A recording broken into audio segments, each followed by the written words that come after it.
2-3 کتابیں اس کے سامنے سینٹرل ٹیبل پر پڑی تھیں، ساتھ ہی کافی کا خالی کپ بھی رکھا تھا۔ ٹیبل کے گرد 4 چیئرز تھیں، جن میں سے ایک پر وہ بیٹھا تھا، دوسری پر اپنے پاؤں رکھے ہوئے تھے اور باقی 2 چیئرز خالی تھیں۔ تمہیں پتہ ہے جان، مسٹر مہرا بہت ناراض ہوئے جب انہیں پتہ چلا کہ عبیرہ کی ضمانت ہم نے کروائی ہے، اس کی مما نے ان خالی چیئرز میں سے ایک پر بیٹھتے ہوئے کہا۔ جان نے کتاب بند کر کے ٹیبل پر رکھی اور سیدھا ہو بیٹھا۔ تمہاری منگنی پر بھی اسی لیے نہیں آئے وہ، انہوں نے افسوس سے کہا۔ موم، مجھے ان کا الزام بالکل بے بنیاد لگ رہا ہے۔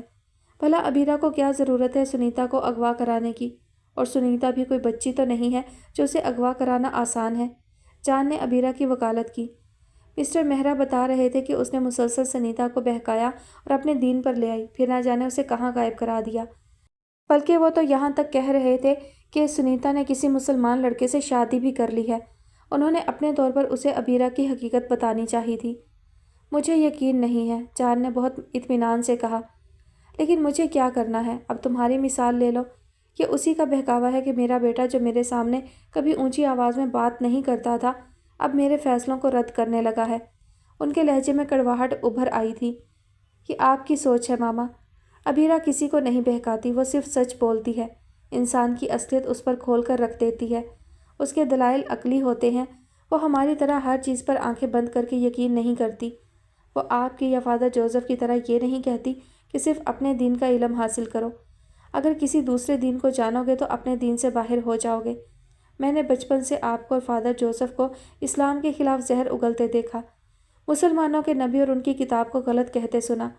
حالانکہ عبیرہ نے کبھی کسی کو غلط نہیں کہا اور نہ برا برتاؤ کیا۔ یہ اس کا حسن اخلاق ہے جو لوگوں کو اس کے دین کی طرف متوجہ کرتا ہے۔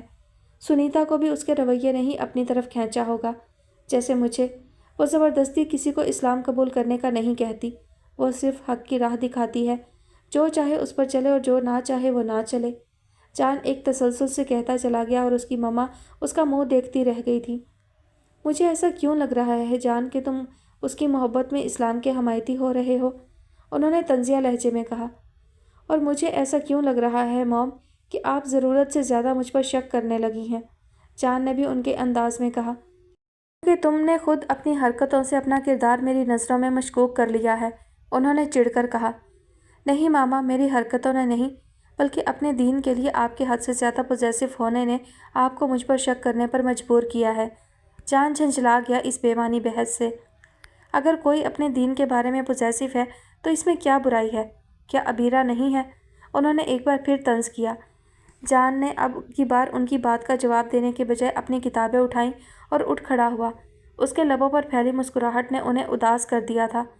کہاں جا رہے ہو؟ انہوں نے تڑپ کر پوچھا۔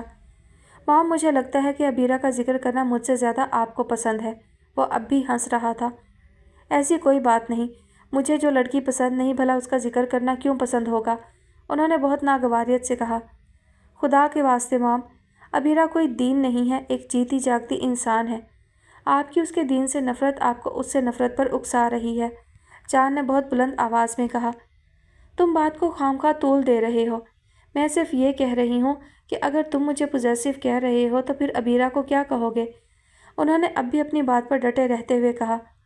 وہ پوزیسو نہیں ہے ماما، کیونکہ پوزیسو ہمیشہ ان چیزوں کے لیے ہوا چاہتا ہے جن کے کھو جانے کا ڈر ہو، اور عبیرہ کو ایسا کوئی ڈر نہیں، کیونکہ وہ جانتی ہے جو اس کے پاس ہے وہ مکمل ہے، جان نے بہت مضبوط لہجے میں کہا اور پھر گھر کے داخلی دروازے کی طرف بڑھ گیا۔ تم میں اسلام کے جرثومے کہاں سے آ گئے ہیں جان؟ تمہاری اس بیماری کی وجہ عبیرہ ہے یا؟ ان کے تخیل میں ایک چہرہ ابھرا تھا۔ نہیں، ہرگز نہیں، اتنا بڑا انتقام یہ نہیں ہو سکتا، میں ایسا ہرگز نہیں ہونے دوں گی، وہ خفیف سے لہجے میں کہتی چلی گئی تھی۔ آج اس کا پہلا پیپر تھا اور ہمیشہ کی طرح بہت اچھا بھی رہا تھا۔ اگلا پیپر اگلے ہفتے کی کسی تاریخ کا تھا۔ جب وہ نہا کر نکلا تو اس کا سیل بج رہا تھا۔ اٹینڈ کرنے پر دوسری طرف ماما تھیں۔ جان، میں کچھ دنوں کے لیے شہر سے باہر جا رہی ہوں، اپنی فیکٹری کے لیے مال کی بکنگ کرانی ہے۔ کرسمس آنے والا ہے اور اس کے لیے میں نے انٹیریئر ڈیکوریٹر سے بات کی ہے۔ ہمیشہ تو میں ڈیکوریشن اپنی پسند سے کرواتی ہوں، مگر اس دفعہ تم دیکھ لینا، اوکے؟ انہوں نے بہت تفصیلی طور پر اسے بتایا۔ اوکے، جان نے یہ ایک لفظی جواب دے کر کال ڈسکنیکٹ کر دی تھی۔ آج 3 دن ہو چکے تھے، ڈیکوریشن کا کام تقریباً مکمل ہو چکا تھا۔